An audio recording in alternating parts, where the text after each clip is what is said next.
Welcome to Wheel of Ezekiel Astrology. My guest today is symbolic researcher and podcaster Mario Garza. We're going to be discussing the North Star and polar symbolism. Mario, welcome to the podcast. How are you? I'm great, man. Thanks for having me. I've been looking at your work for a couple of years now, as I was commenting to you earlier before we hmm began here, following particularly your work on polar symbolism and the sacred center. You did a presentation a number of years ago on this subject, particularly, which I found very fascinating. So maybe to begin, we can talk a little bit about the importance of symbolism and the meaning of the sacred center. Gotcha. Right on. Yeah. I mean, it's a huge, huge topic, but it's something that I found to be so profound that I talk about it in just about every presentation, every interview. I do tarot readings as well. I bring it up in all the tarot readings because the center, when I refer to the center, some people, some authors that I like to read, they'll refer to it as the principle. You can refer to it as the inner sanctum. You can refer to it as source. And the interesting thing about it is that, the way I put it is that all things emanate from the center and return back to that same center. And so people familiar with the torus field may envision it like that, this energy emanating from the middle, and then it comes back around and returns back to itself, kind of like a donut. Mm-hmm. And so our symbolic world has so much to do with this center because everything, again, seemingly emanates from it or is within it itself. And so everything is sort of like an echo of that. And the reason why it's so important to me is because I found that so many symbols actually go back to this concept.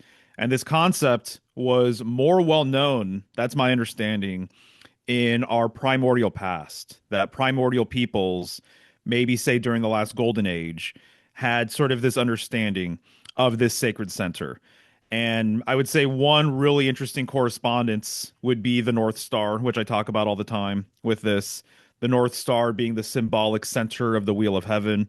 And so you'll actually see that a lot of symbolism associated with the sacred center actually overlaps beautifully and perfectly with what we refer to as the North Star.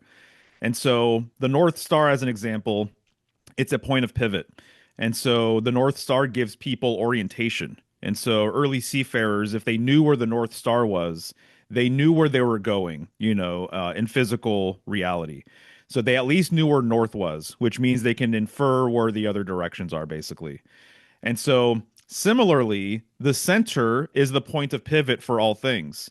And so it gives orientation. And so a lot of symbolism associated with the North Star, the sacred center, has to do with the point of pivot. And so in that way, it's related to axial symbolism, which is basically axis symbolism. Mm-hmm. And there's this concept known as the world axis or axis mundi. You can Mm-hmm. refer to it as the spiritual axis as well. It's gone by many names. But the idea is that there is an axis that all things revolve around.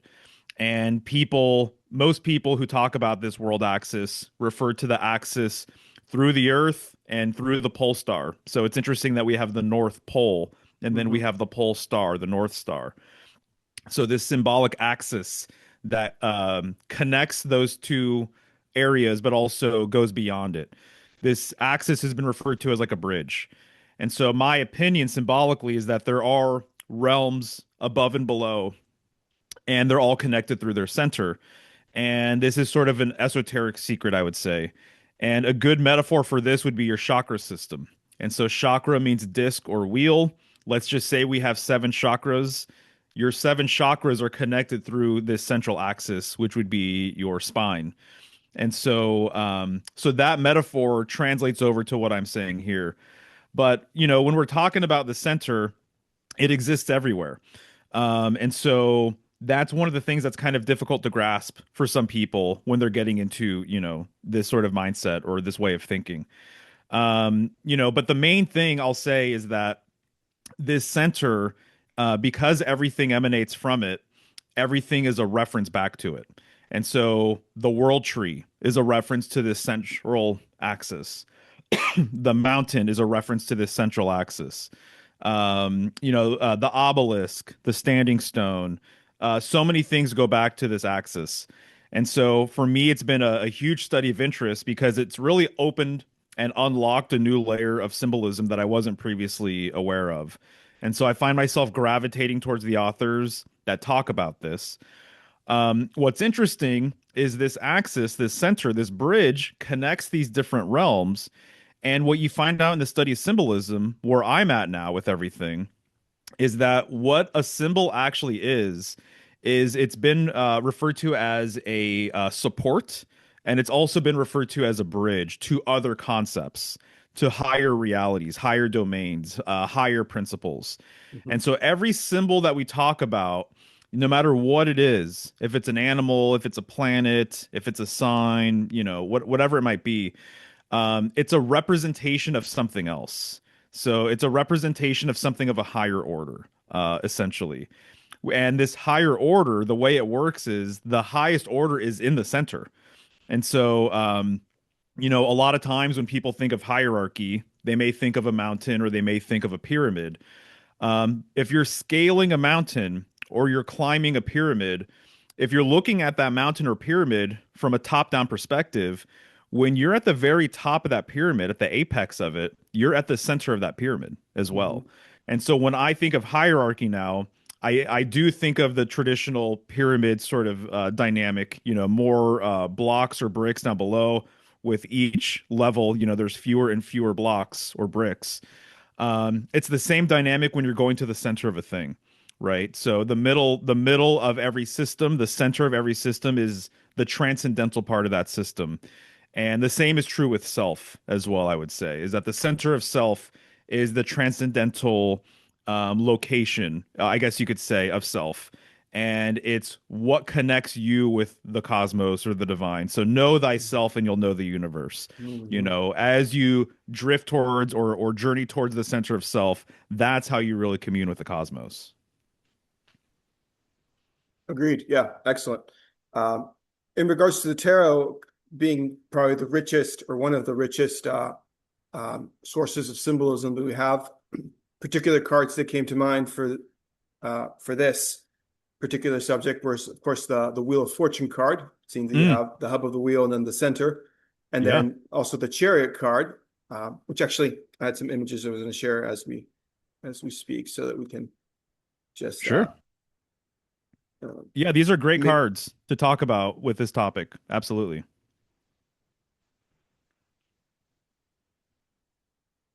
If you don't mind, the Wheel of Fortune, yeah. Go if you ahead. can pull that one up first, there's so much to talk about because when I get into center symbolism with people, I often bring up the symbolism of the wheel itself and how significant wheel symbolism actually is.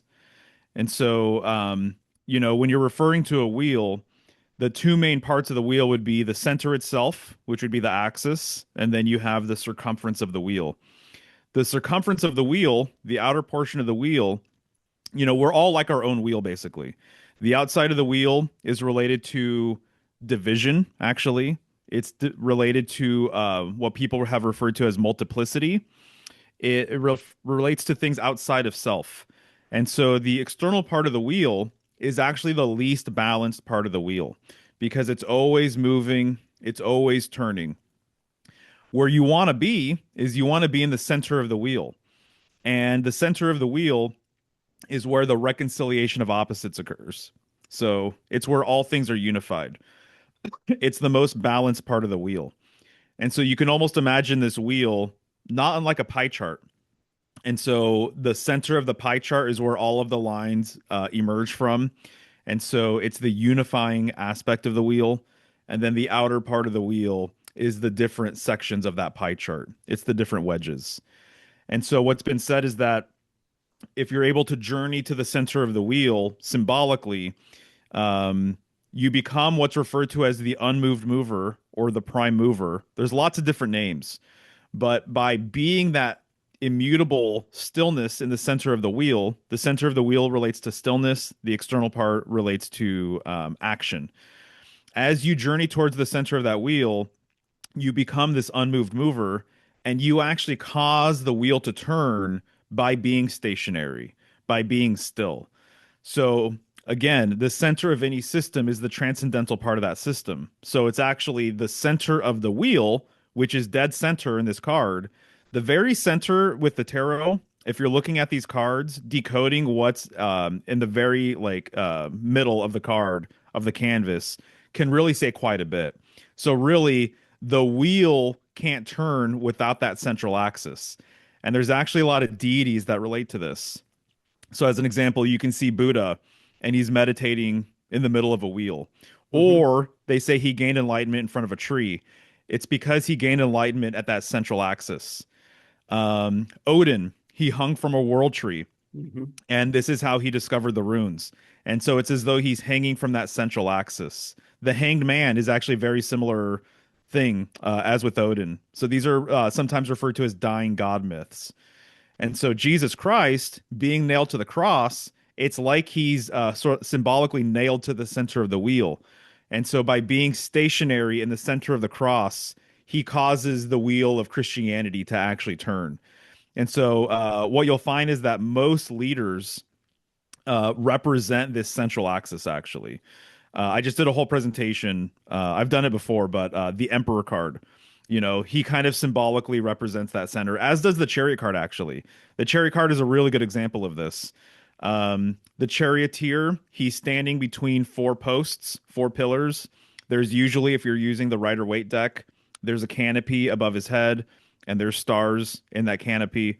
Mm-hmm. What they're saying is, and there's a star on top of his head as well. Yep. They're saying that he is the central axis, that he is the unmoved mover. Mm-hmm. And the reason why this makes sense as well is because most chariot cards, like this one, um, he actually he's not going anywhere. And so the two sphinxes in front of him, they're not actually connected to the chariot. There's actually no implied movement here. He's not actually going anywhere. And in fact, the chariot body is cubic stone. Mm-hmm. And so he is just that center.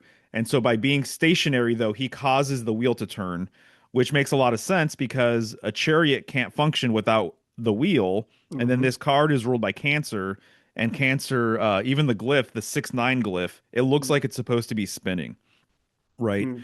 And it's interesting when you look at the 6-9 glyph of Cancer, it looks like it's supposed to be spinning, at least when I look at it, it looks like it's supposed to be spinning counterclockwise. This is very fascinating. So there's a difference between a counterclockwise rotation and a clockwise rotation. Mm-hmm. You could say that the clockwise rotation is more expansive, it's more solar, but the counterclockwise rotation is actually more contractive. Now, I would say before I got into polar symbolism, to me, this reminds me a lot of Saturn, right? Saturn related to boundaries, restrictions, compression, things like that. What I've realized is that Saturn actually has a lot of polar symbolism baked into it. So the counterclockwise rotation is actually more polar in that it brings you closer to the center itself. It brings you closer to that axis. And what's interesting is that when you're looking at the fixed stars, at least in the northern hemisphere, they go counterclockwise around the pole star. And so all of these stars going counterclockwise around the pole star, there's this implied compression, implied journey towards the center, towards that central star there, the guiding star. Would you say that the charioteer here is basically the implied third pillar here? If the two sphinxes would be, I don't know, Jacqueline and Boaz, or just, the two pillars with the third one in the middle being Yeah, yeah, the yeah. I chariot? would say there's a couple of ways of looking at it, but it relates to the exact same thing. I would say that if he is the central pillar, that makes sense. Generally, if we're talking about two pillars, one is associated with solar symbolism, the other one lunar symbolism. The Mm-hmm. third pillar, if it's visible or if it's implied, because whenever you see two pillars like the Gemini twins, Yes. there's an implied third pillar there that's not visible. That central pillar is polar. And so the polar dynamic really, it's a fundamental thing to kind of know, and which is why I'm so passionate about it. And so, yeah, so the charioteer is the central pillar. You'll see other cards where it's very clear that that's what they're trying to convey or relay, like the justice card. Justice, they're sitting between two pillars. The Mm-hmm. Hierophant card, he's sitting between, which you have Hierophant here. I can see Oh, yeah, they're right. sitting in between two pillars. The High Priestess, Yeah, she's sitting in between two pillars. So these figures, believe it or not, they're actually embodying the central pillar, which is more polar in nature, not solar, not lunar, but polar, Hmm. which precedes lunar and solar symbolism, I would say. The other way of looking at the charioteer card, the chariot card, Hmm. is that he exists between four posts. So those four posts that are holding up the canopy, you could say those represent the four fixed signs. You could say they represent the cardinal directions. There's a lot of symbolism that has to do with the connection of heaven and earth having four posts, having four things that hold it up. Or there's a central post that holds up the heavens. And that's actually what the magician is doing. The magician, with his wand, he's holding it up to the heavens and his other hand down to the ground. He's basically saying, I am the central pillar in the house of God. That Hmm. tarot card corresponds with the Hebrew letter, which means Beth, or which is Bet or Beth, which means house. So he's saying, I connect the above and below, and I also separate the above and below. Hmm. But with the chariot card, you could say that he represents the fifth post in the middle of the four posts. So therefore, he represents like the fifth element. So you could say that those four posts represent the four elements: air, water, fire, earth, and he represents the fifth element, which would be spirit. And in actuality, the fifth element, ether, spirit, is really the first element. It's where all of the other elements came out of. Same thing with the two pillars. You could say that the solar and lunar came from the polar, actually, that the polar came first. Interesting. Now to move over to talking about Mercury, because he's a Oh figure yeah, that I know you've mentioned a lot in your work too. His sure. association with pillars as well. There's this image here as well. I want to share here. Yeah, Mercury's a favorite of mine for sure. Yep. So what's I mean, obviously Mercury, he holds the caduceus, which you could say essentially is the pole itself. Hmm. He goes above and below between worlds as a psychopomp. Hmm. Uh, and here you already see him standing between the two pillars as well, implying that he's basically the third pillar that's moving up and Hmm. down, Yeah, moving the energy up and down. yeah. What other findings have you come across in terms of Mercury with pillar symbolism or northern symbolism? Yeah, yeah, there's actually so many. It's a whole entire study, and I would say that actually Mercury is perhaps the best figure to decode and understand northern polar symbolism. So as you're saying here, he's resting between two pillars, right? Hmm. But he has his hand on one pillar, and that's kind of a clue in my opinion. So, what I tell people all the time, a lot of people who get interested in esotericism, occultism, the tarot, it's common for people to recognize the two pillars, right? And so, Boaz, Jachin, as you mentioned, they're in front of Solomon's temple. The Kabbalistic tree of life has two prominent pillars there that are usually highlighted. But what I tell people is that if you really want to understand the two pillars, understand the single pillar. That study the single pillar. Once you study the single pillar, your awareness of what the twin pillars represent is completely it'll be completely stepped up, right? So he's holding, or he has his hand on one single pillar. This single pillar, as you mentioned, he's the psychopomp. So he's the guide of souls. He's the messenger of the god. So he goes between domains. Hmm. How does he go between domains? It's through this world axis. Again, this central axis connects realms above and below. And so he uses this central axis to be able to travel to these different realms. This is no different than the caduceus, as you pointed out, the twin serpents going up that central axis. It's no different than when you see a serpent wrapped around a tree, a world tree, as an example. In Norse mythology, there's a little squirrel, and the squirrel goes up and down the world tree, right? That's symbolic or emblematic of Mercury's energy going up and down. In fact, it's interesting. A lot of mercurial symbolism has to do with spin, it has to do with rotation, and when you're talking about spin or rotation, this implies a central axis that you can't spin unless there is that central point of pivot. So, in my opinion, Mercury has a lot of axial symbolism baked into it. You could even see statues of Mercury holding a wheel, either holding the wheel of like a boat or holding like just a wheel itself. that revolves around. I've seen statues of Mercury where he's holding gears. Same thing with the gear. The gear has to have a central point of pivot, a central rotation. But one of the things I'll say that really drives home the mercurial sort of thing has to do with his relationship with phallic symbolism. And so there's a lot of statues that are mercurial in nature where the figure has a large phallus. And so phallic symbolism is really closely tied to wand symbolism. Mm. Notice how similar they are, right? You could even say that the phallus is the original magic wand. And when you're dealing with wand symbolism, you're dealing with energy being sent forth. And so if you're watching a movie and there's witches and wizards and they have wands, they're going to point the wand where they want to cast their intention or where they want to cast their spell. Similarly, the phallus is a directional tool, right? It's a directional object. So you have to point it where you want to direct the energy. And so the card that to me relates to this very strongly would be the magician.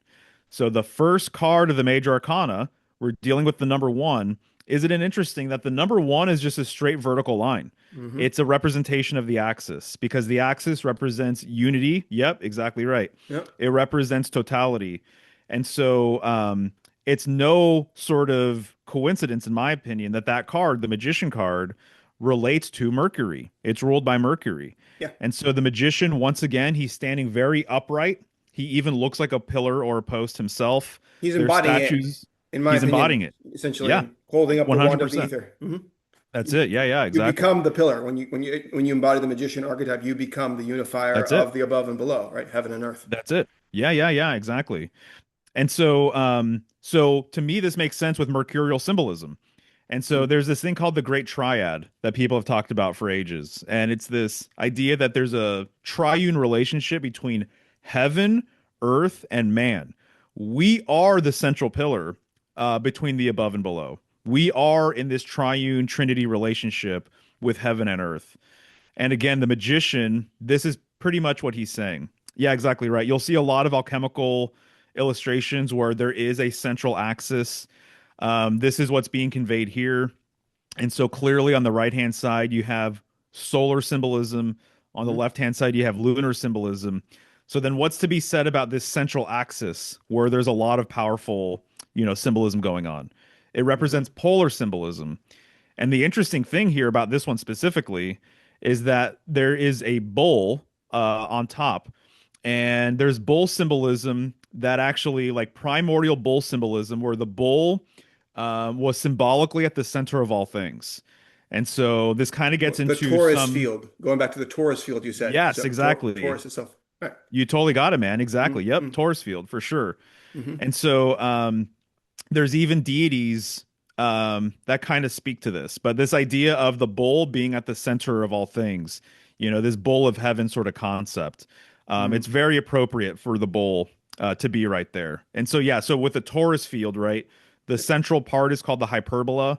And so you can kind of infer the hyperbola and the axis, in some ways are one and the same. But Mercury as well. One of the things most people, when they think of Mercury, they think of this androgynous thing, which is absolutely true and makes a lot of sense. And so you could say that there is a masculine side to Mercury and a feminine side to Mercury. Mercury. So therefore, you can say too that there is a solar side to Mercury and a lunar side to Mercury. What I've put forth and what makes the most sense to me, and there's a lot to back it up, is that Mercury is actually a three-in-one deity. You can refer to him as a two-in-one, but he's also a three-in-one.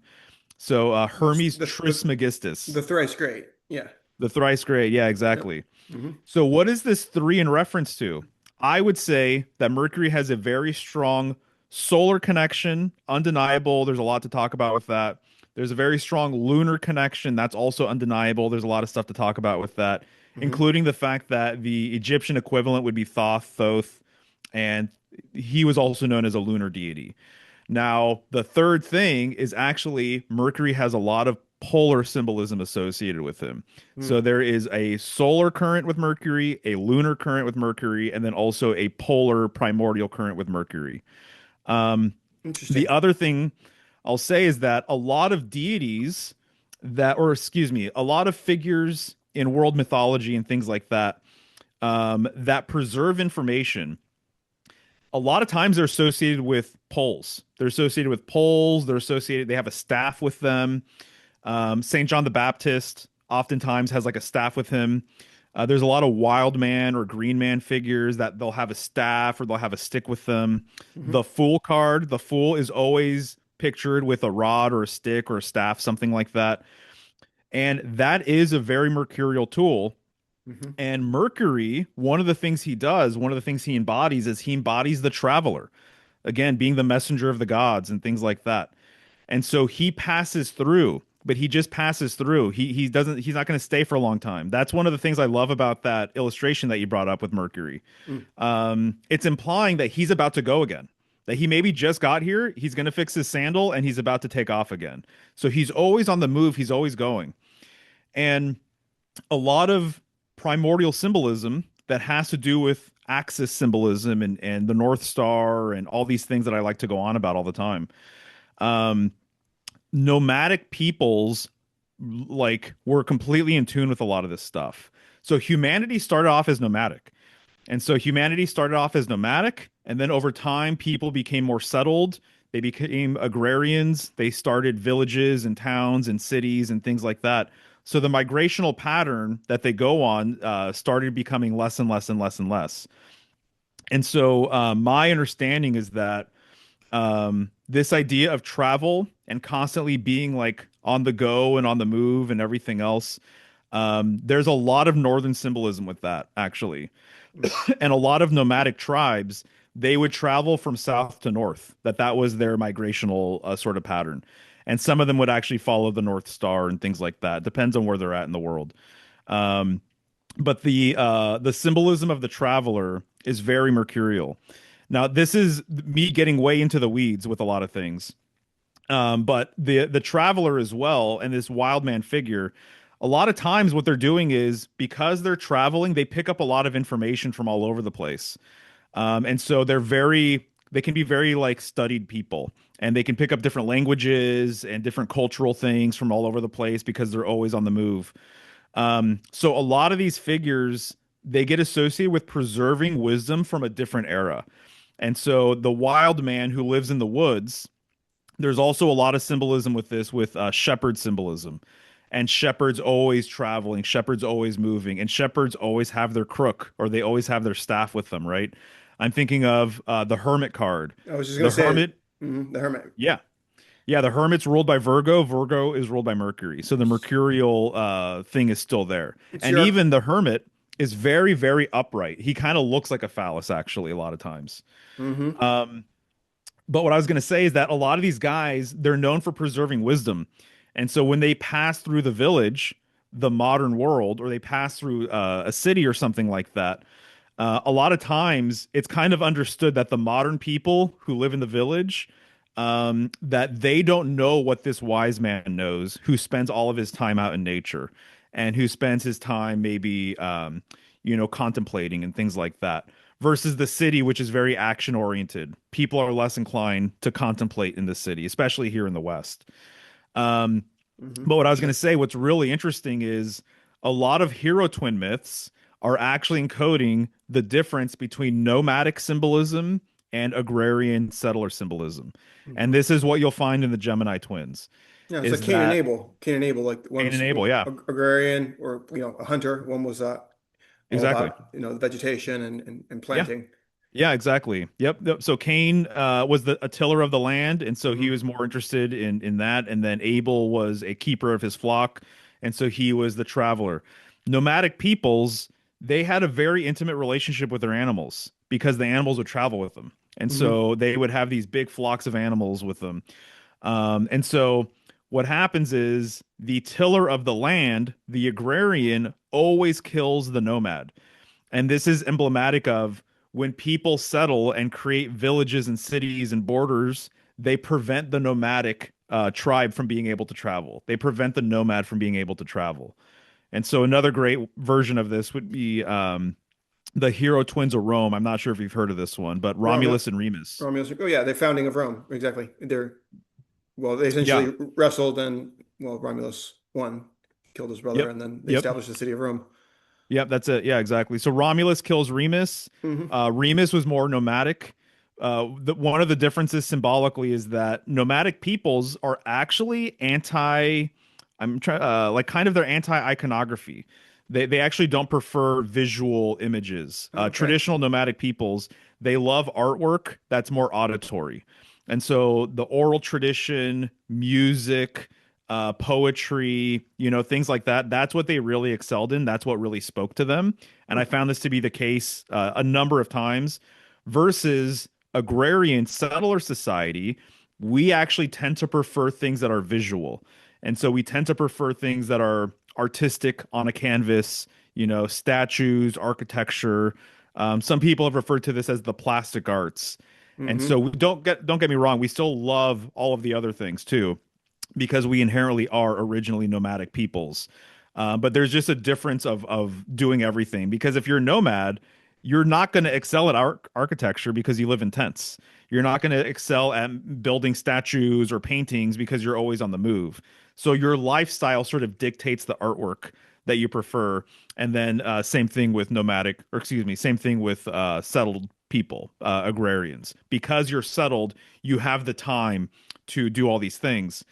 And so it's interesting because some people in Freemasonry too, Freemasonic people, some people think that Freemasonry comes from like the lineage of Cain, and Cain also founded the first town.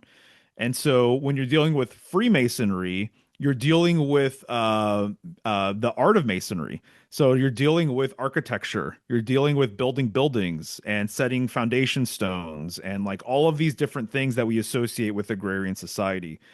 And there's a ton of symbolism in Freemasonry that's very Gemini encoded. And Gemini is ruled by Mercury. That's another reason why I brought it up.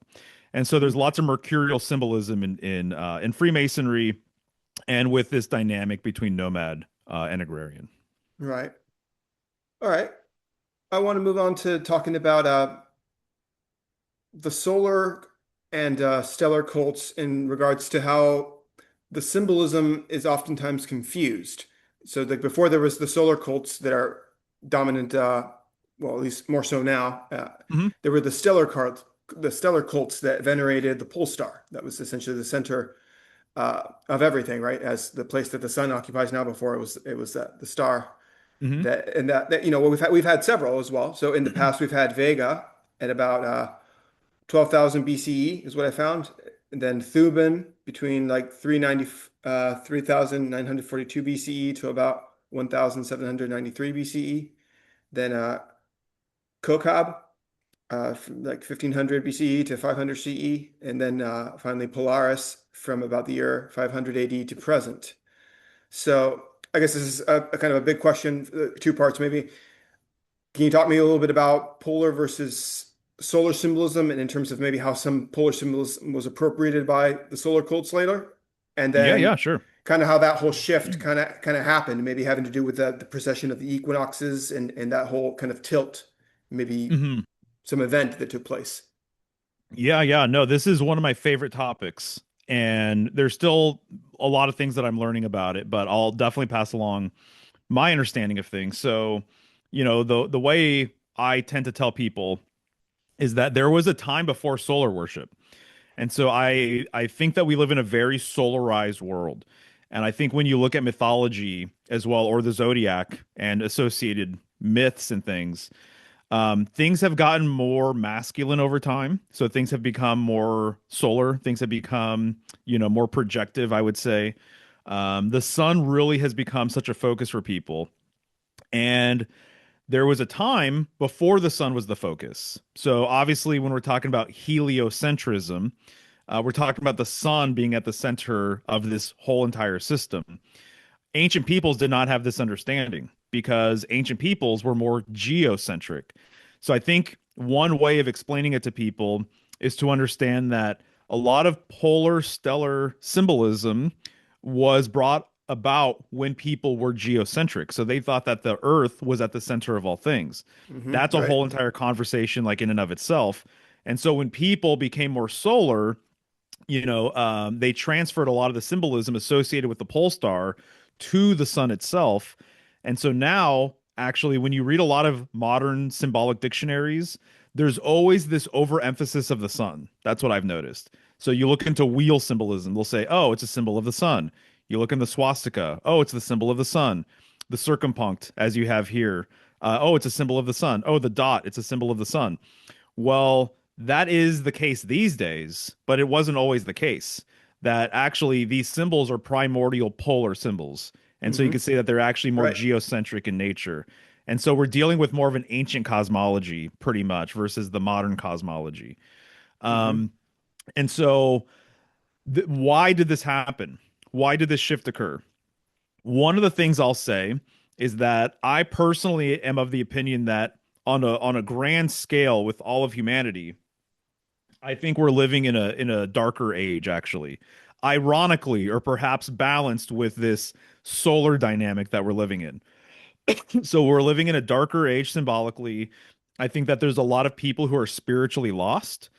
And one of the authors that I bring up all the time in all my presentations, his name is Rene Guénon. Uh-huh. I think he is the quintessential symbologist that I've come across. Like I can't find someone who has higher quality work about some of the things that I am personally very interested in. He's taught me so much that I shout him out all the time. Yep. And he died in the 50s, but his stuff is amazing. And so he basically says that during the last golden age, which some people refer to as the primordial tradition, Hmm. that people were centered and that they were grounded, and the symbolism having to do with the center, that was still like that was what people had an understanding and awareness of. Everything was sacred in the primordial world. So when you got up and you did anything, from what you ate to how you communicated with people to your daily schedule to what you did all the time, there was a sacred understanding of what you were doing. And whatever your vocation was, or whatever your job was as well, there was a sacred aspect to that as well. And so if you were a farmer, you understood that there was a sacred, divine relationship that you had with the land and had with your plants and had with your animals. If you were a blacksmith, you understood that everything that you were doing within that craft had some sort of sacred value to it. If you were a baker, if no matter what you were, it was said that every vocation was a priest class. And so every vocation had this sort of divine aspect to it. This is something that we've really lost, in today's world. And so Ganon, what he says is that the main difference between the last golden age and today is that people aren't centered.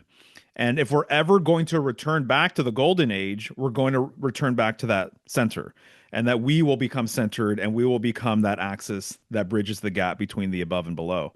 Hmm. And so you could say that polar symbolism represents that center in the middle of the wheel. And you Hmm. could say, in my opinion, solar symbolism in some ways represents the circumference of the wheel. I think that as people became more solar, I think that there is a relationship where now people are more external and people have become way more physical as well. And so Ganon also has this thing that he refers to as the reign of quantity. He has an excellent book called The Reign of Quantity and the Signs of the Times. Hmm. And essentially, he makes the case that during this golden age, when people had this reverence for the center, that essentially there's this unified kind of dynamic there when you start embodying this sort of lifestyle. And he basically says that things were more qualitative. And over time, as man drifted away from this center, Hmm. as we've had this fall from grace, that what's taken over is everything quantitative. And so now we live in a world where people put quantity and associate it with everything in life. And so the most common thing would be the monetary value of anything.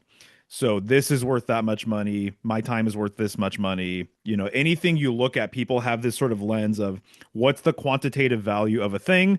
And now some people, not everyone, of course, but some people exclusively only see quantity. And modern science is very quantitative. And yeah, it's funny, actually. I've mentioned this before, but Bob Marley, of all people, he said something along the lines of money is just numbers. And so if you're just chasing money for happiness, You're never going to find it because numbers never end.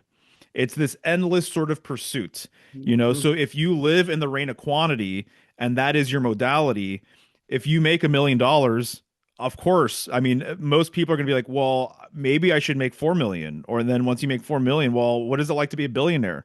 You know, it just never ends basically. And so that's, You're metaphorically on the hamster wheel. If you look at the wheel, just kind of yeah, chasing exactly. it, but you're on the edge. You haven't moved to the center. You're not going to find contentment until you actually can meditate like the Buddha at the center of the wheel.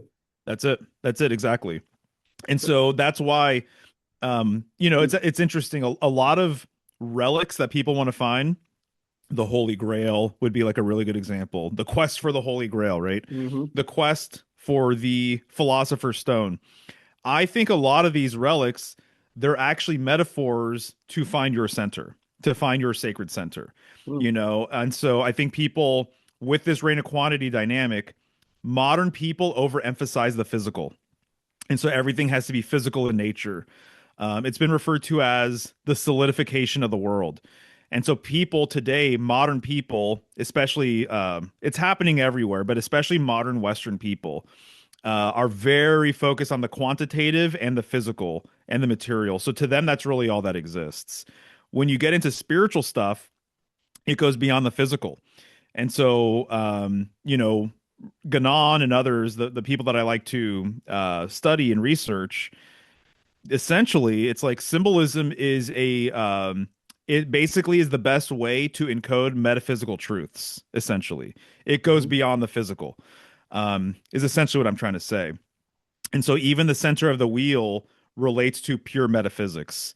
You know, it's actually you can say that it relates to non-action and non-manifestation as well. It's the external part of the wheel that relates to manifestation and worldly things and whatnot. Um, but yeah, so this shift, the polar to solar shift, it completely reoriented how we sort of look at everything, how we do everything. But when read stuff that sounds spiritually profound and true and has this resonance, that makes sense to me, there's always like a polar sort of dynamic with it, in my opinion. Mm-hmm. And so I see it all over the place in all of the world's religions, you know. And so I'm kind of the opinion that there's actually one true metaphysical framework that existed, that all traditions today came out of. And this philosophy oftentimes is referred to as perennialism, is Uh-huh. that there is some truth in all of these religions and all of these different sort of orders and whatever. And so it's kind of like the idea that there's multiple paths up the same mountain. You know Mm-hmm. what I mean? And so I like to study the older stuff because I tend to get more out of that. And once I came across the polar, symbolically, I was like, oh, this makes a lot of sense, actually. And it makes a lot of sense that a lot of things actually come out of that. But to most modern people, they're completely unaware of that, like the sun. So the sun, as an example in the tarot, it's really interesting. There's the sun card. The sun card comes right after the moon card, which comes Mm-hmm. right after the star card. These three cards are actually super, super profound and really say a lot. And so, what it's saying, in my opinion, the fact that the sun card always has a child on it, Mm-hmm. symbolically, and there's other things that I've seen and read that relates to this, it's actually in kind of encoding that this is a newer system. This is actually a younger system. The sun is very profound, meaningful, important, significant, all of these types of things. But as a system of worship or as a symbolic age, it's fairly new versus the star card, which I think the star in the star card is actually the pole star No, it itself. was one of my next questions, actually. So it's interesting Oh, you bring yeah. this up because we have our big three here. We have the star card, so that's your stellar cult. Then you Hmm. have the Yeah. moon card. There's your lunar cult. And then finally the sun card, say, which is the solar. Kind of that progression from the older to the more modern. Though, of course, the solar and lunar also kind of coexisted as one being more of an internal, up close, more secret form of goddess worship, and then the external being uh, kind of the religion for the masses. That's Hmm. of the day in the big temples. That Yeah, was done yeah. for just anyone. But then the more secret, esoteric cults generally were much more lunar. But yeah, so let's see how I was going to reframe my question. So it's interesting you brought up Ganon because he was another person I heard you speak on. Uh, That was it's just fascinating too. The stuff I've looked up as well. Like I read the essay you recommended, "The Wild Boar and the Bear." Oh, good. Right on. Very interesting. That kind of talks a little bit about maybe the progression of how well this whole thing of the Pleiades and the Big Dipper, how kind of a lot of the symbolism also there being kind of superimposed. So like a lot of Pleiadian symbolism is really symbolism that's more to do with Ursa Major. Mm-hmm. Yes, exactly. Yeah, yeah. Yeah. Yeah, to me, that is such a worthwhile rabbit hole. So the idea is that a lot of people for a long time have associated the northern sky, the North Star, and there's a couple of constellations or asterisms really close to the North Star that get commonly associated with it. So much so that when you're referencing one or the other, you're kind of referencing the whole entire system. And this would be the constellation Ursa Minor, which is the Little Dipper. The end of the handle of Ursa Minor literally is the pole star, and then also Ursa Major, which is the Big Dipper. Ursa Mm-hmm. Major is an asterism within a larger constellation. But yeah, so Ursa Major has 7 stars. It actually looks like the number 7. I'm pretty convinced that we actually get the glyph for the number 7 from Ursa Major because it was so significant. Um, Also, to me, it makes a lot of sense. A lot of people have said this for a very long time, and there's material all over the world that implies this or directly states that. There you go. That's much better. Mm-hmm. That Ursa Major represents the 4 arms of the swastika, and that you're basically seeing a snapshot of Ursa Major going around the pole star, once a season, basically. And so people have associated the northern sky with the stairway to heaven.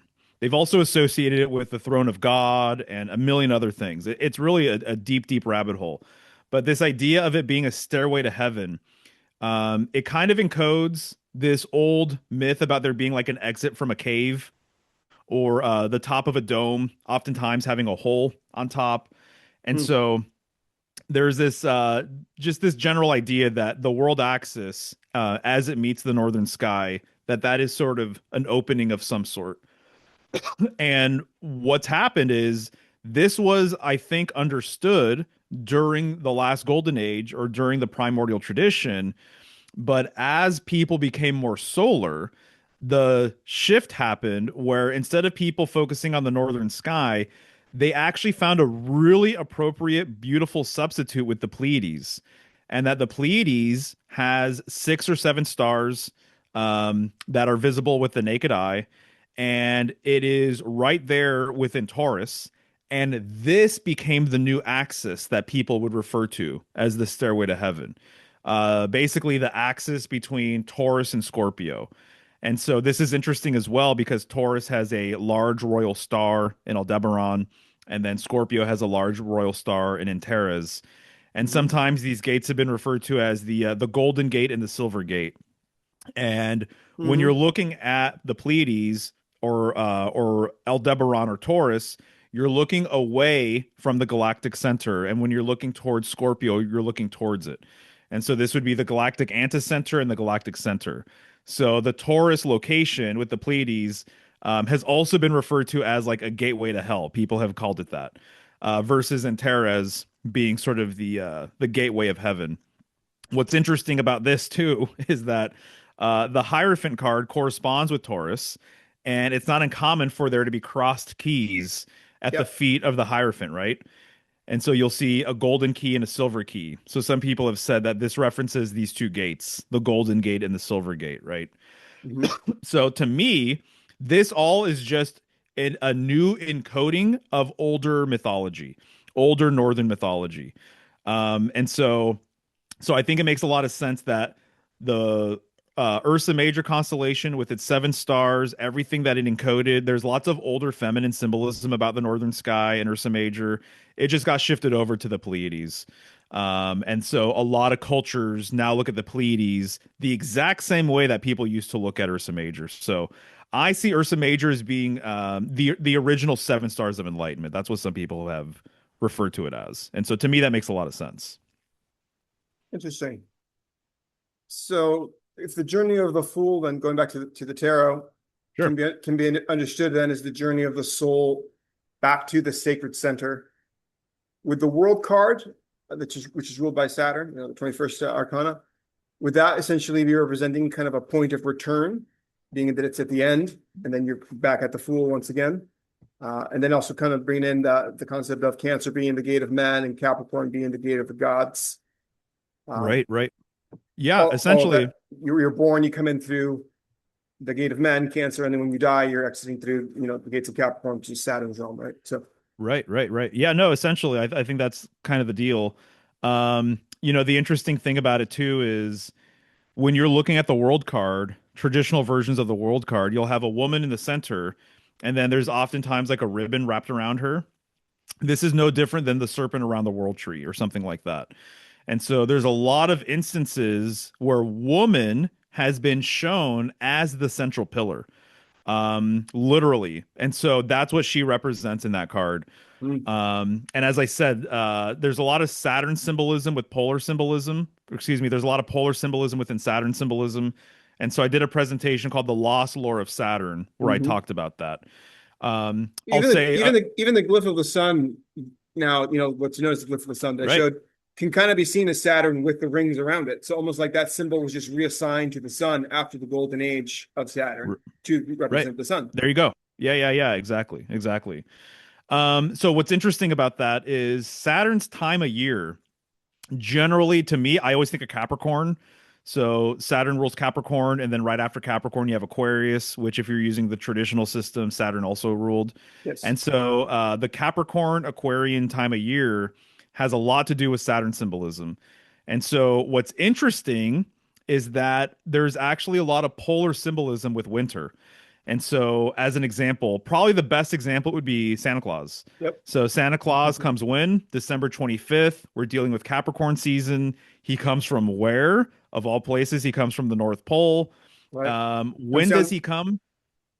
Well, it Yeah, go ahead. comes down the chimney, which is kind of also a pole Yeah, of sorts, right? So it's yeah, yeah. Agreed. literally, yeah, Yeah, no, absolutely. Yeah, exactly. you've And got it.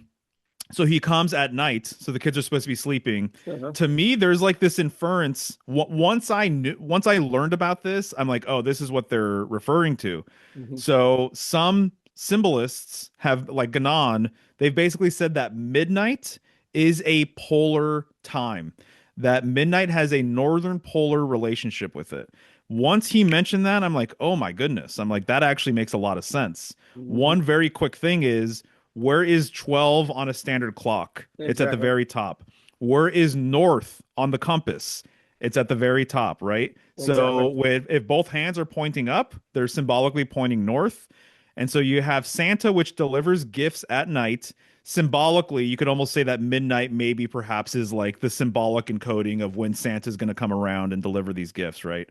From the North Pole, as I already mentioned. But then also, interestingly enough, we have Christianity that celebrates the birth of Christ on December 25th in Capricorn season as well. And Catholics have the midnight mass. So I'm like, wow, the one time a year they go to midnight mass is the same time of year that's associated with some of this stuff. Also, Yes. just to say, with December, we are in the 12th month.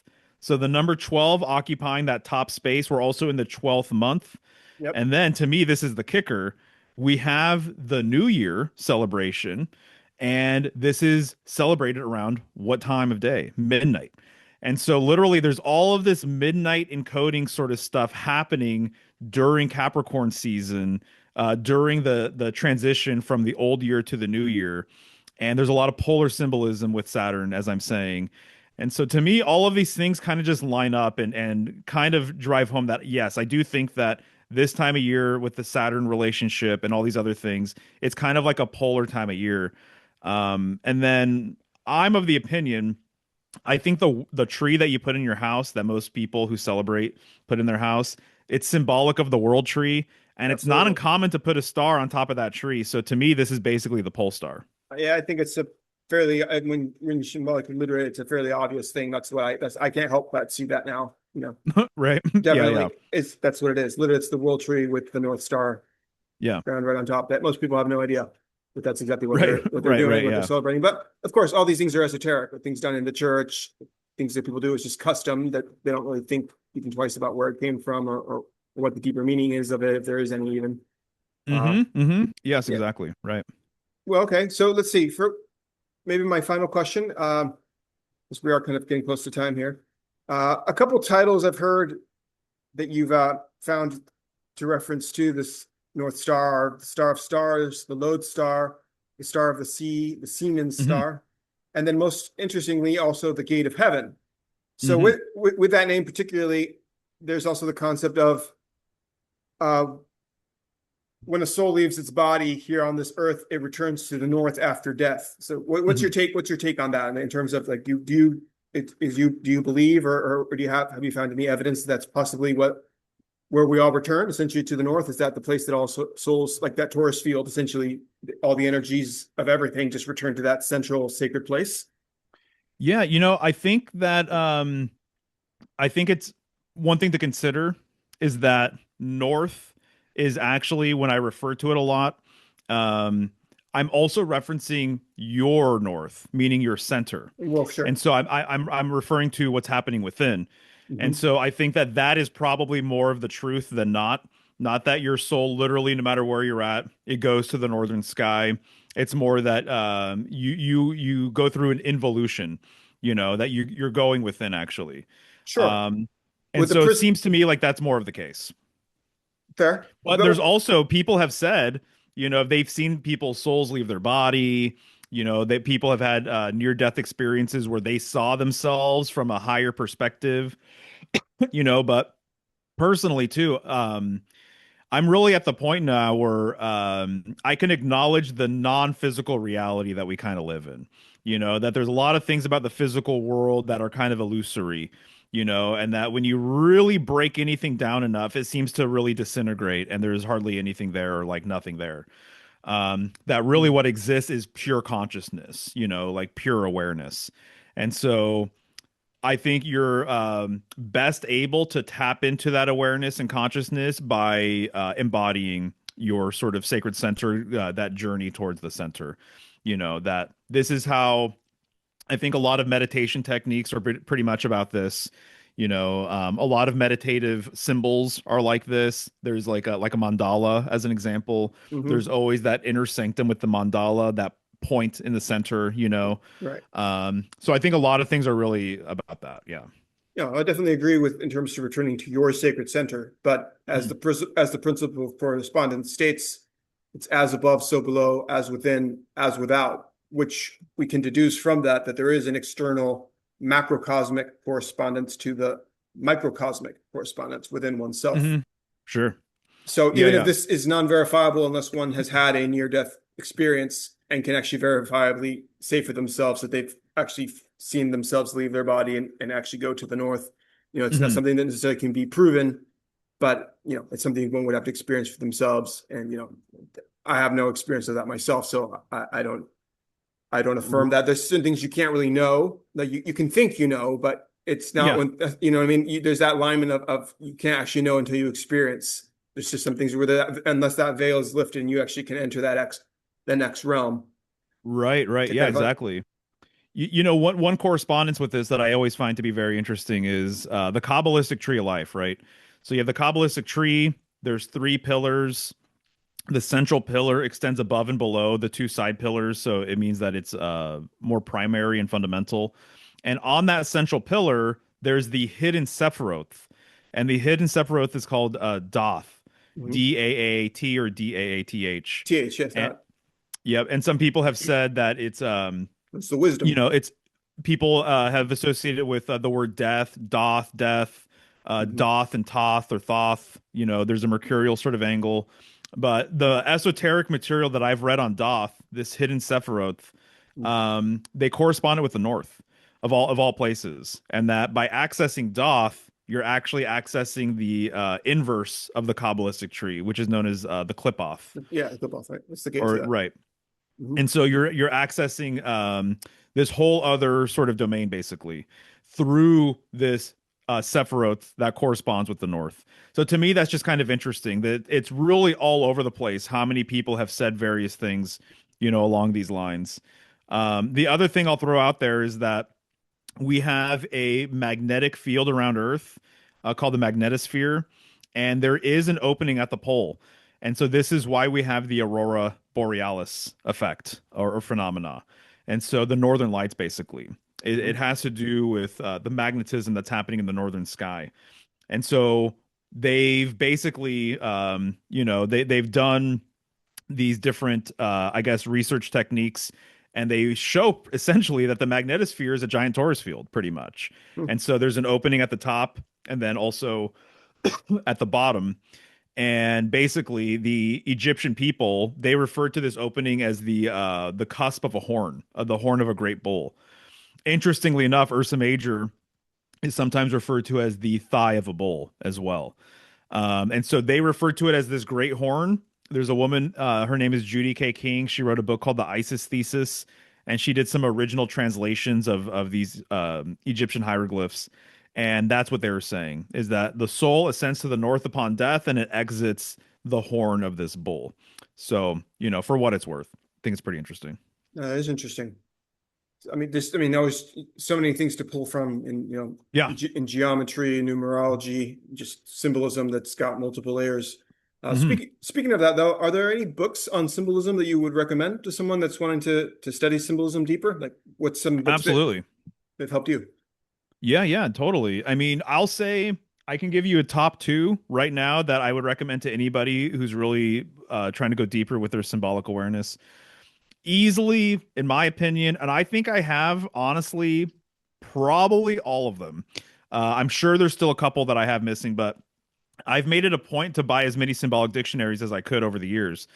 And the best one, in my opinion, is one that you can get very easily, actually. It's called the Penguin Dictionary of Symbols. Hmm. And to me, the entries are fantastic. A lot of the things that I reference with the center, the world axis, they make reference to that as well. Ganon, who I go on about, he's the most referenced author in that book. And so, for anybody who wants a really good symbolic dictionary, that's my favorite one, the Penguin Dictionary of Symbols. And then, if you want like a very, very deep, book that More kind of esoteric, more something more. esoteric, Yeah. all these things. Ganon has a book called Fundamental Symbols. Okay. So the new version is called Fundamental Symbols. It used to be called Symbols of the Sacred Science, and he goes through all sorts of amazing things in there. So that was the first book I read of his, and literally I've read like 14 or 15 books ever since then of his. I want to read his whole entire catalog. He has Mm. like 20 or 22 books. And so I haven't been disappointed yet with anything that I've read by him personally. It's not for everybody though. It's drier, and it's kind of wordy and things like that. So if you're really interested in all of that, I would say definitely check it out, but it's to read either. Okay. Interesting. Yeah. Yeah. So those two I would say are fantastic. All right. Great. Well, Mario, I appreciate you coming on today and just giving of your time and your knowledge, sharing what you found. I think that's all very fascinating food for thought. Do Yeah, yeah. you want to give out maybe some of your info? Your channel's called Symbolic Studies. Correct. Yes. Well, thanks for having me. I enjoyed myself. Yeah, you can find everything at symbolicstudies.com. I'm all over the place. I'm on YouTube and Instagram, X, TikTok, things like that. And I have um, exclusive content for people if they're interested in wanting to, see my long form content. I've got like 19 hours of exclusive videos, This is on my on Patreon. the Patreon, right? Okay. Yeah, so you can become a member on my Patreon, on my website, on Substack or YouTube. You get all the same exclusives everywhere. But yeah, man, this was a pleasure. Thanks for having me. Absolutely. All right. Well, this has been it for this episode of Wheel of Ezekiel Astrology. Thank you, everyone, for listening. As above, so below, as within, as without.